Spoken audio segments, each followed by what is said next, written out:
3 hari lagi mau masuk kita nih di bulan Rajab. Siap-siapin. Apa siap-siapannya? Bersihin diri. Bersihin diri. Pakai apa Ustazah bersihin dirinya? Pakai taubat. Gimana taubatnya? Pembacaannya dibenerin, zikir-zikirmu benerin, istighfarmu banyakin, ibadahmu benerin, ya kan? Minta maafnya dibanyakin. Yang serius, minta maaf sama suami, minta maaf sama anak, minta maaf sama keluarga, minta maaf sama orang tua terutamanya ya. Banyak-banyak mohon ampun sama Allah SWT abis subuh sama abis maghrib. Bukan asar Ustazah, bukan maghrib. Ustazah nggak keburu nih maghribnya nih Ustazah, isya deh kalau gitu ya. Tapi kalau bisa sih abis maghrib, abis subuh sama abis maghrib. Ustazah saya tadi subuhnya saya lagi nggak sholat, kebetulan bangunnya pagi Ustazah. Misalnya nih lagi menstruasi, kan memang nggak wajib bangun subuh. Tahu-tahu kebangun udah matahari terbit, dosa apa nggak dosa? Enggak sih, nggak dosa, emang nggak wajib sholat kan.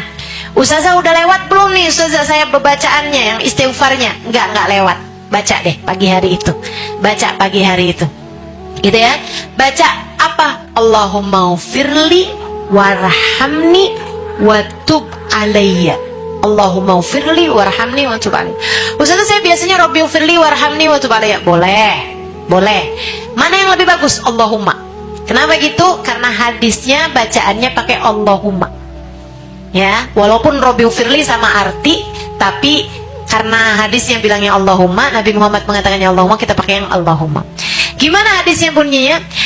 Siapa yang selama bulan Rajab membaca Allahumma ufirli warhamni watub alayya, habis selesai sholat subuh dan habis selesai sholat maghrib, belum ngobrol urusan yang lain, sambil tengadah tangan.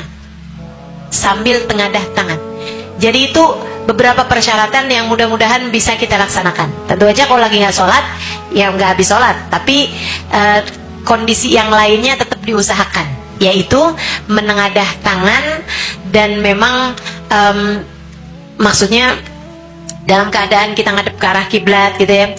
Ustazah pakai wudhu apa enggak Ustazah? Ya kalau emang lagi sholat memang pakai wudhu kan. Tapi kalau misalnya lagi nggak sholat memang tidak diperbolehkan berwudu untuk orang yang haid ataupun nifas, sehingga nggak perlu wudu. Menghadap kiblat, auratnya dalam keadaan tertutup, begitu kan? Kemudian kamu membacanya Allahumma ufirli warhamni watub alayya. Allahumma ufirli warhamni watub alayya. Ya Allah ampunin saya. Allahumma ufirli warhamni, sayangi saya. Watub alayya, kembalikan saya padamu ya Allah. Kembalikan saya kepadamu ya Allah.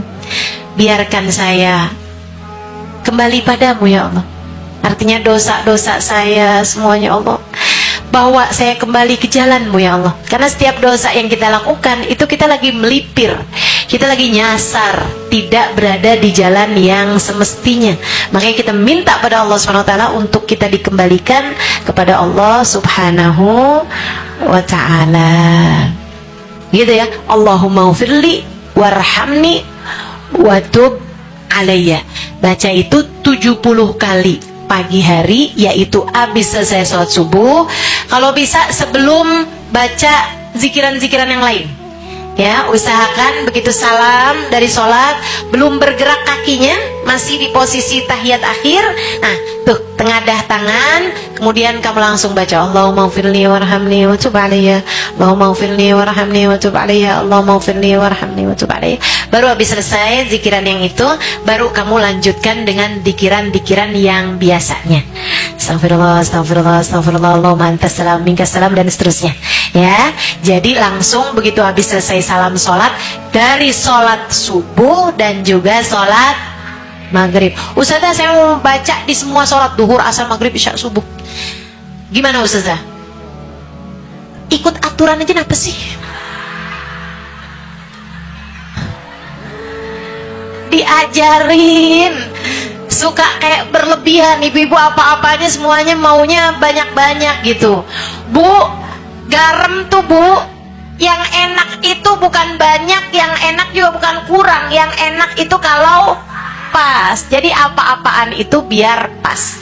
Saya menanggung 70 mau 100 aja, jangan. Udah itu diajarin tuh dikerjain. Insya Allah. Siapa yang mengamalkannya, kata Nabi Muhammad SAW, haramallahu sya'rahu wa basyarahu minan nar. Maka Allah SWT akan menghalangkan tubuhnya dan rambutnya dari api neraka. Kulit, rambut, semuanya nih bahkan diharamkan dari api neraka. Insya Allah. Artinya Allah akan ampuni dosa-dosanya. Dalam riwayat yang lain, ghafarallahu ma taqaddama min dzambi. Allah Subhanahu wa taala akan ampuni segenap dosa-dosanya. Insya Allah. Istighfar banyakin, terutamanya sayyidul istighfar. Baca tuh yang sering, baca yang sering. Ya Allah, minta maaf ya Allah, minta ampun ya Allah. Terus kalau ada apa-apa di jalanan, minta ampun ya Allah, minta maaf ya Allah. Yang sering bacanya, yang sering. Selain daripada kita minta maaf juga sama orang-orang yang ada di sekeliling kita, dan jangan nambahin lagi dosa dan kesalahan kita kepada siapapun. Insya Allah. Nah, di bulan Rajab juga, Bu, kalau bisa kita tambahin puasa sunnah, ya. Puasa sunnah. Bulan Rajab itu salah satu dari Ashurul Hurum. Satu hari puasanya senilai 30 hari di bulan-bulan yang lain. Ya, kalau bisa tambahin dengan puasa sunnah. Dan bagi yang masih punya hutang puasa Ramadan tahun lalu, ya, tahun yang kemarin ini, bayarin buruan, mumpung berada di bulan Rajab. Ya, buruan bayarin, sisa 2, sisa 3, ayo habisin di bulan Rajab ini. Kamu dapat pahala puasa sunnahnya, kamu dapat juga tentu saja bayar hutangnya. Hutangnya jadi lunas, kamu juga dapetin pahala puasa sunnahnya. Gitu ya. Ustazah, kalau misalnya kita nggak bisa banyak-banyak puasa sunnahnya, Ustazah berapa banyak Ustazah? Berapa banyak nih Rajab ini? Ustazah, kalau saya rajin puasa, gimana Ustazah? Puasain dari Rajab semuanya Ustazah. Oh, bagus juga kok. Tapi kalau memang kamu enggak, sekurangnya ada hadis yang memang jangan serupakan Rajab dengan bulan Ramadan. Ya, jadi kalau kalau kamu memang rajin puasa, senang puasa nih, mau puasa sebulan penuh di bulan Rajab, usahakan ada 1 hari yang kamu nggak puasa. Kapan itu Ustazah? Cari aja yang pas ada kondangan. Ya, benar memang. Cari yang pas ada kondangan, ya enak tuh sekalian. Itu. Teman-teman sikut sekalian, kemudian kalau misalnya Ustazah saya nggak kuat Ustazah puasa banyak-banyak. Puasa apa nih Ustazah? Usahakan jangan kurang dari 3 hari puasanya, ya. Nah, kalau memang bisa puasa, misalnya kayak kamu ngambil kalau kamu ngambil 3 hari puasa, tanggal 13, 14, 15 dari bulan Rajab, namanya puasa Ayyamul Bid. Atau kalau misalnya kamu mau ngambil Senin Kemis juga boleh. Kalau kamu misalnya mau ngambil 3 hari, tanggal pertama bulan Rajab, itu juga bagus. Kemudian kamu ambil lagi misalnya tanggal 27 saja saya puasain sebagai hari Isra Mi'raj, boleh juga. Kemudian kecuali kalau harinya jatuhnya Jumat. Nah, kalau hari Jumat itu jangan sendirikan dengan puasa. Ya, kalau Jumat itu bagusnya puasa dari hari sebelumnya, yaitu hari Kemis. Dan juga memang bagus puasa pada Ashurul Hurum, kamu nyari salah satunya adalah bulan Rajab, ya, bulan-bulan mulia, kamu nyari Kemis, Jumat, Sabtu. Kemis, Jumat, Sabtu dipuasain 3 hari tersebut, ya. Mudah-mudahan bisa diamalkan. Insya Allah. Kemudian hidupkan malamnya. Yang pertama malam 1 Rajab, ya. Jatuhnya malam Minggu. Nih hari Rebo kan, Kemis, Jumat, Sabtu, malam Minggu. Hidupkan malamnya dengan ibadah pada Allah Subhanahu wa taala. Allah Subhanahu wa taala pada malam 1 Rajab punya banyak nafahat, punya banyak pemberian, punya banyak ampunan yang Allah Subhanahu wa taala turunkan. Cobain buat ngamalin sholat tasbih. Pada tahu tuh kan?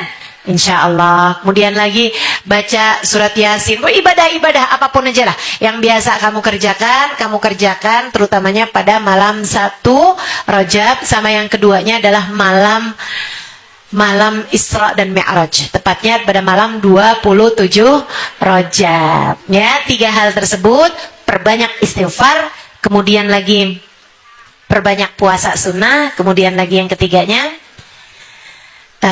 hidupkan malamnya, yaitu pada malam 1 Rajab dan pada malam 27 Rajab. Mudah-mudahan bisa diamalkan dan mudah-mudahan juga kita ditakdirkan Allah untuk dapat mengamalkannya.